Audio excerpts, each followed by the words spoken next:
My next guest this evening was a cast member on Mad TV, and he appeared in the film Dirty Work with Norm Macdonald. Now, currently, you can see him as Norm's brother, Artie, on the ABC sitcom Norm. Please welcome Artie Lange.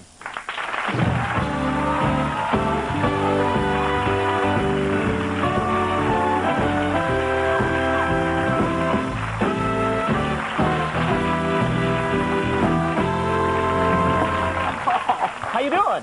Good. You couldn't see my ass when I came in, did you? No. I looked, but but no surprise for me. Good, because I wanted to make sure, because my pants are baggy too.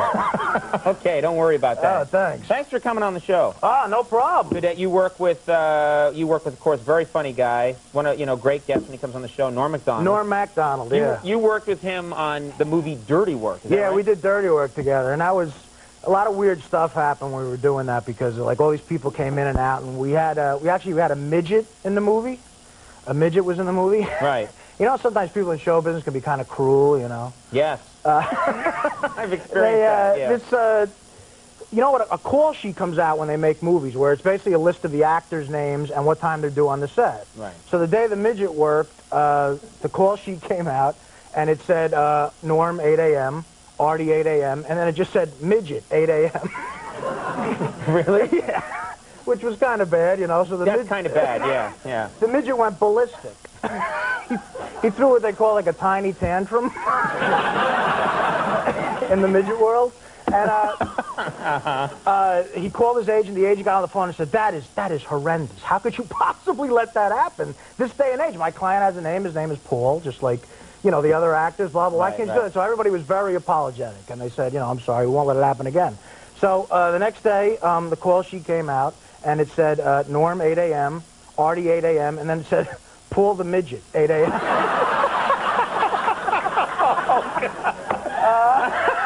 Which I guess was an oversight. So now he went nuts. He went crazy. He went crazy, and they picketed there's like a midget actors union. And they picketed the rest of the movie. Like, in the background, they would have picket signs. Right. And while we were shooting. Yeah. But you couldn't really see the signs. They weren't high enough.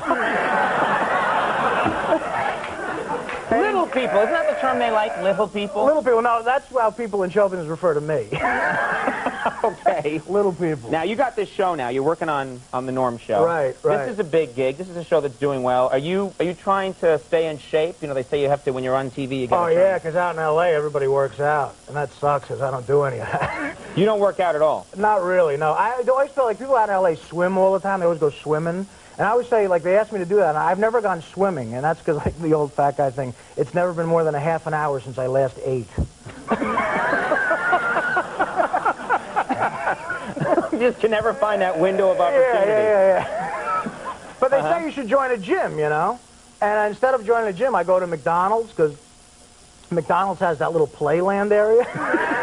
And I use that as a gym. I get like a quarter pounder, go up and down the slide and stuff. Push kids off of it. Right. But they do a great thing at McDonald's now. They have a, those characters at McDonald's, like Hamburglar and stuff? Hamburglar. Grimace. Grimace. Right. Well, last time I was there, all the characters were there for this kids' party. And Mayor McCheese, Mayor McCheese? Sure, he's the mayor of McDonald's Land or whatever. Yeah. Well, Mayor McCheese was a woman. They hired a female model to play Mayor McCheese, and this really pissed me off because I'm like a purist when it comes to McDonald's, Right. And so it's like a woman, an attractive woman with a McCheese head. Right. Okay. And I said to the manager, "Why is that?" And they said, "Well, that's like a politically correct message for the kids that a woman could be mayor of Cheeseburger Town." Right. A woman could be a politician too, Right. And I thought that was great, but then I sat down and I had that reaction of like, my God, that is the perfect woman.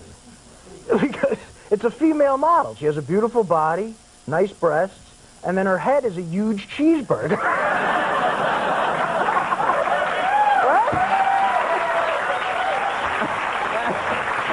I mean, that would be like, I would love to marry a woman with a big cheeseburger. because like at parties it would be fun, like going, hi, I'm Artie, and this is my wife, all beef patty. That would be like my little pet name for her, She likes to do her hair up in a bun. And people say, how is your wife done in life? Well, she's done well. Actually, she's done well to medium. You fantasized about this for a long time, didn't you? That's the scary part. She can make love to you and feed you at the same time. All right. Okay, let's move along. I'm blowing the whistle now. I'm sorry. I would never marry a woman with a big cheeseburger. Because you need a woman who could talk. I'm not that shallow. But I would date one. Oh, God. I would date one for a little while. Sure. Yeah. You know, a couple of nice dates. What the hell? Now, you got a bit of a reputation. I don't know if you like me bringing this up, but you like a drink every now and then? Oh, yeah. You seem really embarrassed by this. Well, Maybe I shouldn't. I'm drunk now. Yeah. You're a big drinker. You like that, I won't remember any of this tomorrow. That's all right. Yeah, no, I like to, I drink tequila. Anybody drink tequila here? Like, that's like a weird kind of drunk, but I'm drinking too much tequila because my body's giving me these like, little signs I drink too much tequila. Like, for instance, I gave my doctor a urine sample that had a worm in it. Whenever the doctor checks my urine, he licks some salt and sucks on a line. All right. And I'm no doctor, but that can't be good, you know? Actually, people say, what's the difference between a tequila drunk and a regular drunk, you know? And, like, well, I usually say, like, with tequila, if you drink, like, with anything else, if you drink too much, eventually you pass out, and when you wake up, you're naked in a police car with 2 cops. Right. But with tequila, the weird part is you're driving. Which can be a happy thing. Yeah, well, you know, you got to be careful. Now, you're making this drink is not stopping you from doing quite well. You're in a new movie, The Bachelor. Oh, I work a lot. My agent says I have great bone structure. That's why I work a lot. You do, my friend. Oh, thanks. You're in this new movie, The Bachelor. Who's in this movie? I heard some big stars were in Yeah, Renee Zellweger is in it, and Chris O'Donnell, and Brooke Shields is in it. Brooke Shields? Yeah, and Brooke Shields did it, and me and her have the same agent. We were shooting it up in San Francisco, and I had never met her before, and they said, hey, Artie, why don't you come up to out to dinner with Brooke Shields? We're going out with Chris O'Donnell, the producers, and You're on the movie together? Yeah, yeah, and I'm bad at etiquette. You know, I'm not good with that stuff. No. I'm a little rough around the edges, you know? So I said, how am I going to break the ice with Brooke Shields, this hot broad who I've watched forever, you know? You should do well, just because you're this hot broad I've always wanted to meet. Yeah, I mean, she's a hot broad. And I thought of a joke that I heard when I was 12 as a good icebreaker that involves her. It's not funny when you're an adult, but when you're 12, it's a great joke. It'll do great here, trust me. The joke is, what kind of tampons do trout wear? Brooke Shields. I said it's not good as an adult. Thanks for prefacing it with that. Well, you guys were 12. That's a scream. Go on. Can we load the 12-year-olds in now? So I said, that's the perfect icebreaker. At dinner, just go, hey, Brooke, I heard this great joke. But I said, you know what? Let me run it by the producers first. Right. It may not, you know what I mean? Right. So I went and ran it by the producers, and they almost had a heart attack. They said, don't you dare if you do that, you know. But it was great because the rest of the whole night I had them kind of by the, you know, the short hairs, as it were, because every time I talked to her, they thought I was going to say the joke. So they would change. I was like, hey, Brooke, oh! Artie, have you seen Blue Lagoon? Brooke is in Blue Lagoon. I love that you showed restraint. You never told her, right? No, I never told her. You showed a lot of restraint, but you said it here on national television. Well, I mean, you're patting yourself on the back. I don't have a shot at, you know, nailing her in it. Or maybe I do, right? These guys think I got a shot at it. Oh, yeah. Can you say nailing?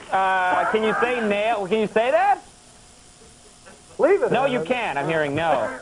All right, forget you heard that, folks. Banging her? Banging her. Yeah, great. What the hell are you doing? I'm sorry. I'm not really in show business. Wait, you did say you were drunk. Yeah, all right. Yeah, I am drunk. A good message for kids watching all around, I think. Norm premieres Wednesday at 8:30. Yeah, that's a big thing. Tomorrow night, Norm. That's a big thing. That's a good thing. It's a TV show. Yes, it's a TV show. 8:30. And The Bachelor opens November 5th with Brooke Shields and you. That's gonna be. That's right. We'll be at the premiere together.